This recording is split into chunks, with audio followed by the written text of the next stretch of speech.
ನಮಸ್ಕಾರ ಸ್ನೇಹಿತರೆ. ಇಂದಿನ ಈ ವಿಡಿಯೋದಲ್ಲಿ ನಾವು ಕರ್ನಾಟಕದ ಇತಿಹಾಸ ಪ್ರಸಿದ್ಧ, ಸಾಂಸ್ಕೃತಿಕವಾಗಿ ಅತ್ಯಂತ ಶ್ರೀಮಂತ ಮತ್ತು ಜಾಗತಿಕ ಮಟ್ಟದಲ್ಲಿ ಪ್ರಸಿದ್ಧಿಯಾದ ವಿಜಯನಗರ ಜಿಲ್ಲೆಯ ಬಗ್ಗೆ ಸಂಪೂರ್ಣ ಮಾಹಿತಿಯನ್ನ ತಿಳಿದುಕೊಳ್ಳೋಣ. ಈ ಮಾಹಿತಿ ನಿಮಗೆ ಇಷ್ಟವಾದರೆ ದಯವಿಟ್ಟು ಒಂದು ಲೈಕ್ ಕೊಡಿ, ಚಾನಲ್ ಅನ್ನು ಸಬ್ಸ್ಕ್ರೈಬ್ ಮಾಡಿ ಮತ್ತು ನಿಮ್ಮ ಸ್ನೇಹಿತರೊಂದಿಗೆ ಶೇರ್ ಮಾಡಿ. ವಿಜಯನಗರ ಜಿಲ್ಲೆ ಕರ್ನಾಟಕ ರಾಜ್ಯದ ಉತ್ತರ ಭಾಗದಲ್ಲಿದ್ದು ಇತಿಹಾಸ ಮತ್ತು ಪರಂಪರೆಯ ಪ್ರತೀಕವಾಗಿ ಗುರುತಿಸಿಕೊಂಡಿದೆ. ಈ ಜಿಲ್ಲೆಯ ಆಡಳಿತ ಕೇಂದ್ರ ಹೊಸಪೇಟೆ. 2021ರಲ್ಲಿ ಬಳ್ಳಾರಿ ಜಿಲ್ಲೆಯಿಂದ ವಿಭಜನೆಯಾಗಿ ವಿಜಯನಗರ ಜಿಲ್ಲೆ ಹೊಸ ಜಿಲ್ಲೆಯಾಗಿ ರೂಪುಗೊಂಡಿತು. ವಿಜಯನಗರ ಸಾಮ್ರಾಜ್ಯದ ಹೆಸರಿನಿಂದಲೇ ಈ ಜಿಲ್ಲೆಗೆ ಹೆಸರು ಬಂದಿದ್ದು, ಇದು ಜಿಲ್ಲೆಯ ಐತಿಹಾಸಿಕ ಮಹತ್ವವನ್ನು ತೋರಿಸುತ್ತದೆ. ಭೌಗೋಳಿಕವಾಗಿ ನೋಡಿದರೆ ವಿಜಯನಗರ ಜಿಲ್ಲೆ ಡೆಕ್ಕನ್ ಪ್ರಸ್ಥಭೂಮಿಯ ಭಾಗವಾಗಿದ್ದು, ಬಂಡೆಗುಡ್ಡಗಳು, ಸಮತಟ್ಟು ಪ್ರದೇಶಗಳು ಮತ್ತು ನದಿ ತಟಗಳಿಂದ ಕೂಡಿದೆ. ಈ ಜಿಲ್ಲೆಗೆ ಉತ್ತರದಲ್ಲಿ ಕೊಪ್ಪಳ ಜಿಲ್ಲೆ, ಪೂರ್ವದಲ್ಲಿ ಬಳ್ಳಾರಿ ಜಿಲ್ಲೆ, ದಕ್ಷಿಣದಲ್ಲಿ ಚಿತ್ರದುರ್ಗ ಜಿಲ್ಲೆ ಮತ್ತು ಪಶ್ಚಿಮದಲ್ಲಿ ಗದಗ ಜಿಲ್ಲೆಗಳು ಗಡಿಯಾಗಿವೆ. ಜಿಲ್ಲೆಯ ಹವಾಮಾನ ಸಾಮಾನ್ಯವಾಗಿ ಬಿಸಿ ಮತ್ತು ಒಣ ಸ್ವಭಾವದ್ದಾಗಿದ್ದು, ಬೇಸಿಗೆಯಲ್ಲಿ ಉಷ್ಣತೆ ಹೆಚ್ಚು ಇರುತ್ತದೆ. ವಿಜಯನಗರ ಜಿಲ್ಲೆಯ ಪ್ರಮುಖ ನದಿ ತುಂಗಭದ್ರಾ ನದಿ. ಈ ನದಿ ಜಿಲ್ಲೆಯ ಕೃಷಿಗೆ ಜೀವನಾಡಿಯಾಗಿದೆ. ತುಂಗಭದ್ರಾ ಜಲಾಶಯವು ನೀರಾವರಿ, ಕುಡಿಯುವ ನೀರು ಮತ್ತು ವಿದ್ಯುತ್ ಉತ್ಪಾದನೆಗೆ ಪ್ರಮುಖ ಪಾತ್ರ ವಹಿಸುತ್ತದೆ. ನದಿಯ ತಟಪ್ರದೇಶಗಳಲ್ಲಿ ಕೃಷಿ ಚಟುವಟಿಕೆಗಳು ಹೆಚ್ಚಾಗಿ ಕಂಡುಬರುತ್ತವೆ. ಇತಿಹಾಸದ ದೃಷ್ಟಿಯಿಂದ ವಿಜಯನಗರ ಜಿಲ್ಲೆ ಕರ್ನಾಟಕ ಮಾತ್ರವಲ್ಲ, ಭಾರತದ ಇತಿಹಾಸದಲ್ಲಿಯೇ ಅತ್ಯಂತ ಮಹತ್ವದ ಸ್ಥಾನವನ್ನು ಹೊಂದಿದೆ.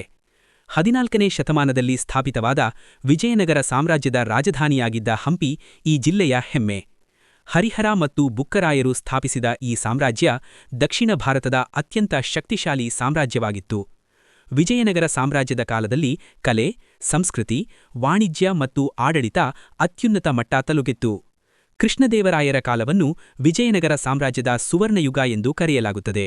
ಹಂಪಿಯ ದೇವಾಲಯಗಳು, ಮಂಟಪಗಳು, ಅರಮನೆಗಳು ಮತ್ತು ಮಾರುಕಟ್ಟೆಗಳು ಆ ಕಾಲದ ವೈಭವವನ್ನು ಇಂದಿಗೂ ಸಾರುತ್ತವೆ. 1565ರ ತಾಳಿಕೋಟೆ ಯುದ್ಧದ ನಂತರ ವಿಜಯನಗರ ಸಾಮ್ರಾಜ್ಯ ಪತನಗೊಂಡರೂ ಅದರ ಸಾಂಸ್ಕೃತಿಕ ಮತ್ತು ಐತಿಹಾಸಿಕ ಪರಂಪರೆ ಇಂದಿಗೂ ಜೀವಂತವಾಗಿದೆ. ಹಂಪಿಯ ಸ್ಮಾರಕಗಳು ಯುನೆಸ್ಕೋ ವಿಶ್ವ ಪರಂಪರಾ ತಾಣಗಳಾಗಿ ಘೋಷಿಸಲ್ಪಟ್ಟಿವೆ. ಕೃಷಿ ವಿಜಯನಗರ ಜಿಲ್ಲೆಯ ಆರ್ಥಿಕತೆಯ ಪ್ರಮುಖ ಆಧಾರವಾಗಿದೆ. ಇಲ್ಲಿ ಅಕ್ಕಿ, ಜೋಳ, ಮೆಕ್ಕೆಜೋಳ, ಶೇಂಗಾ, ಹತ್ತಿ ಮತ್ತು ಬೇಳೆ ಬೆಳೆಗಳನ್ನು ವ್ಯಾಪಕವಾಗಿ ಬೆಳೆಯಲಾಗುತ್ತದೆ. ತುಂಗಭದ್ರಾ ನದಿಯ ನೀರಾವರಿ ವ್ಯವಸ್ಥೆಯಿಂದ ಜಿಲ್ಲೆಯ ಕೃಷಿ ಉತ್ತಮವಾಗಿ ಬೆಳೆಯುತ್ತದೆ. ರೈತರು ಕೃಷಿಯ ಜೊತೆಗೆ ಪಶುಸಂಗೋಪನೆಯಲ್ಲಿಯೂ ತೊಡಗಿಸಿಕೊಂಡಿದ್ದಾರೆ. ಕೈಗಾರಿಕಾ ಕ್ಷೇತ್ರದಲ್ಲಿಯೂ ವಿಜಯನಗರ ಜಿಲ್ಲೆ ಪ್ರಗತಿ ಸಾಧಿಸುತ್ತಿದೆ. ಸಿಮೆಂಟ್ ಕಾರ್ಖಾನೆಗಳು, ಉಕ್ಕು ಸಂಬಂಧಿತ ಕೈಗಾರಿಕೆಗಳು ಮತ್ತು ಆಹಾರ ಸಂಸ್ಕರಣಾ ಘಟಕಗಳು ಇಲ್ಲಿವೆ. ಹೊಸಪೇಟೆ ಮತ್ತು ಸುತ್ತಮುತ್ತಲಿನ ಪ್ರದೇಶಗಳು ಕೈಗಾರಿಕಾ ಕೇಂದ್ರಗಳಾಗುತ್ತಿವೆ. ಇದರಿಂದ ಸ್ಥಳೀಯ ಜನರಿಗೆ ಉದ್ಯೋಗಾವಕಾಶಗಳು ಹೆಚ್ಚಾಗಿವೆ. ಶಿಕ್ಷಣ ಕ್ಷೇತ್ರದಲ್ಲಿ ವಿಜಯನಗರ ಜಿಲ್ಲೆ ನಿಧಾನವಾಗಿ ಆದರೆ ಸ್ಥಿರವಾಗಿ ಅಭಿವೃದ್ಧಿಯಾಗುತ್ತಿದೆ. ಇಲ್ಲಿ ಸರ್ಕಾರಿ ಮತ್ತು ಖಾಸಗಿ ಶಾಲೆಗಳು, ಪದವಿ ಕಾಲೇಜುಗಳು ಮತ್ತು ತಾಂತ್ರಿಕ ಶಿಕ್ಷಣ ಸಂಸ್ಥೆಗಳು ಕಾರ್ಯನಿರ್ವಹಿಸುತ್ತಿವೆ. ಹೊಸಪೇಟೆ ಮತ್ತು ಹಂಪಿ ಭಾಗಗಳು ಶಿಕ್ಷಣದ ಪ್ರಮುಖ ಕೇಂದ್ರಗಳಾಗಿ ಬೆಳೆಯುತ್ತಿವೆ. ಸಾಂಸ್ಕೃತಿಕವಾಗಿ ವಿಜಯನಗರ ಜಿಲ್ಲೆ ಅತ್ಯಂತ ಶ್ರೀಮಂತವಾಗಿದೆ. ಜನಪದ ಸಂಸ್ಕೃತಿ, ಹಬ್ಬಗಳು, ಜಾತ್ರೆಗಳು ಮತ್ತು ಸಂಪ್ರದಾಯಗಳು ಇಲ್ಲಿನ ಜನಜೀವನದ ಅವಿಭಾಜ್ಯ ಭಾಗವಾಗಿವೆ. ಉಗಾದಿ, ದಸರಾ, ದೀಪಾವಳಿ ಮತ್ತು ಸ್ಥಳೀಯ ಜಾತ್ರೆಗಳು ಜಿಲ್ಲೆಯಾದ್ಯಂತ ಸಂಭ್ರಮದಿಂದ ಆಚರಿಸಲಾಗುತ್ತವೆ. ಧಾರ್ಮಿಕವಾಗಿ ವಿಜಯನಗರ ಜಿಲ್ಲೆ ಬಹಳ ಮಹತ್ವ ಹೊಂದಿದೆ. ಹಂಪಿಯ ವಿರೂಪಾಕ್ಷ ದೇವಾಲಯವು ಜಿಲ್ಲೆಯ ಪ್ರಮುಖ ಧಾರ್ಮಿಕ ಕೇಂದ್ರವಾಗಿದೆ. ಅಲ್ಲದೆ ವಿವಿಧ ಪುರಾತನ ದೇವಾಲಯಗಳು ಮತ್ತು ಧಾರ್ಮಿಕ ತಾಣಗಳು ಇಲ್ಲಿವೆ. ಸರ್ವಧರ್ಮ ಸಮನ್ವಯವನ್ನು ಇಲ್ಲಿ ಕಾಣಬಹುದು. ಪ್ರವಾಸೋದ್ಯಮ ವಿಜಯನಗರ ಜಿಲ್ಲೆಯ ದೊಡ್ಡ ಶಕ್ತಿ. ಹಂಪಿ ಪ್ರಮುಖ ಪ್ರವಾಸಿ ತಾಣವಾಗಿದ್ದು, ದೇಶ ವಿದೇಶಗಳಿಂದ ಲಕ್ಷಾಂತರ ಪ್ರವಾಸಿಗರನ್ನು ಆಕರ್ಷಿಸುತ್ತದೆ. ಹಂಪಿಯ ಕಲ್ಲಿನ ರಥ, ವಿಠ್ಠಲ ದೇವಾಲಯ, ಲೋಟಸ್ ಮಹಲ್, ಆನೆಗುಂದಿ, ತುಂಗಭದ್ರಾ ನದಿ ತಡದ ನೈಸರ್ಗಿಕ ಸೌಂದರ್ಯ ಪ್ರವಾಸಿಗರಿಗೆ ವಿಶೇಷ ಆಕರ್ಷಣೆ. ಪ್ರವಾಸೋದ್ಯಮದಿಂದ ಜಿಲ್ಲೆಯ ಆರ್ಥಿಕತೆಗೆ ಮಹತ್ವದ ಸಹಕಾರ ದೊರೆಯುತ್ತಿದೆ. ಸಾರಿಗೆ ವ್ಯವಸ್ಥೆಯಲ್ಲಿ ವಿಜಯನಗರ ಜಿಲ್ಲೆ ಉತ್ತಮ ಸಂಪರ್ಕ ಹೊಂದಿದೆ. ರಾಷ್ಟ್ರೀಯ ಮತ್ತು ರಾಜ್ಯ ಹೆದ್ದಾರಿಗಳು ಜಿಲ್ಲೆಯ ವಿವಿಧ ಭಾಗಗಳನ್ನು ಸಂಪರ್ಕಿಸುತ್ತವೆ. ಹೊಸಪೇಟೆ ರೈಲು ನಿಲ್ದಾಣವು ಬೆಂಗಳೂರು, ಹುಬ್ಬಳ್ಳಿ, ಹೈದರಾಬಾದ್ ಮತ್ತು ಗೋವಾ ಕಡೆ ಉತ್ತಮ ಸಂಪರ್ಕ ಒದಗಿಸುತ್ತದೆ. ಇದರಿಂದ ವ್ಯಾಪಾರ ಮತ್ತು ಪ್ರವಾಸೋದ್ಯಮಕ್ಕೆ ಅನುಕೂಲವಾಗಿದೆ. ವಿಜಯನಗರ ಜಿಲ್ಲೆಯ ಪ್ರಮುಖ ತಾಲೂಕುಗಳು ಹೊಸಪೇಟೆ, ಹರಪನಹಳ್ಳಿ, ಹೂವಿನಹದಗಲಿ, ಕುಡ್ಲಿಗಿ ಮತ್ತು ಕೊಟ್ಟೂರು. ಪ್ರತಿಯೊಂದು ತಾಲೂಕು ತನ್ನದೇ ಆದ ಕೃಷಿ, ಸಾಂಸ್ಕೃತಿಕ ಮತ್ತು ಆರ್ಥಿಕ ಮಹತ್ವವನ್ನು ಹೊಂದಿದೆ.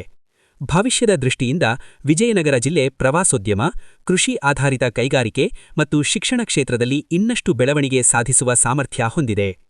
ಇತಿಹಾಸದ ಪರಂಪರೆ ಮತ್ತು ಆಧುನಿಕ ಅಭಿವೃದ್ಧಿಯ ಸಮತೋಲನವೇ ಈ ಜಿಲ್ಲೆಯ ಪ್ರಮುಖ ಶಕ್ತಿ. ಒಟ್ಟಾರೆ ನೋಡಿದರೆ ವಿಜಯನಗರ ಜಿಲ್ಲೆ ಭಾರತದ ವೈಭವಯುತ ಇತಿಹಾಸದ ಪ್ರತೀಕವಾಗಿದ್ದು, ಸಮೃದ್ಧ ಸಂಸ್ಕೃತಿ, ಕೃಷಿ, ಕೈಗಾರಿಕೆ ಮತ್ತು ಪ್ರವಾಸೋದ್ಯಮದಿಂದ ಕರ್ನಾಟಕದ ಅತ್ಯಂತ ಪ್ರಮುಖ ಜಿಲ್ಲೆಗಳೊಂದಾಗಿದೆ. ಇಷ್ಟು ವಿಜಯನಗರ ಜಿಲ್ಲೆಯ ಸಂಪೂರ್ಣ ಮಾಹಿತಿ. ಈ ವಿಡಿಯೋ ನಿಮಗೆ ಇಷ್ಟವಾದರೆ ದಯವಿಟ್ಟು ಒಂದು ಲೈಕ್ ಕೊಡಿ, ಚಾನೆಲ್ ಅನ್ನು ಸಬ್ಸ್ಕ್ರೈಬ್ ಮಾಡಿ ಮತ್ತು ನಿಮ್ಮ ಸ್ನೇಹಿತರೊಂದಿಗೆ ಶೇರ್ ಮಾಡಿ. ಮುಂದಿನ ವಿಡಿಯೋದಲ್ಲಿ ಮತ್ತೊಂದು ಉಪಯುಕ್ತ ಮಾಹಿತಿಯೊಂದಿಗೆ ಮತ್ತೆ ಭೇಟಿಯಾಗೋಣ. ಧನ್ಯವಾದಗಳು.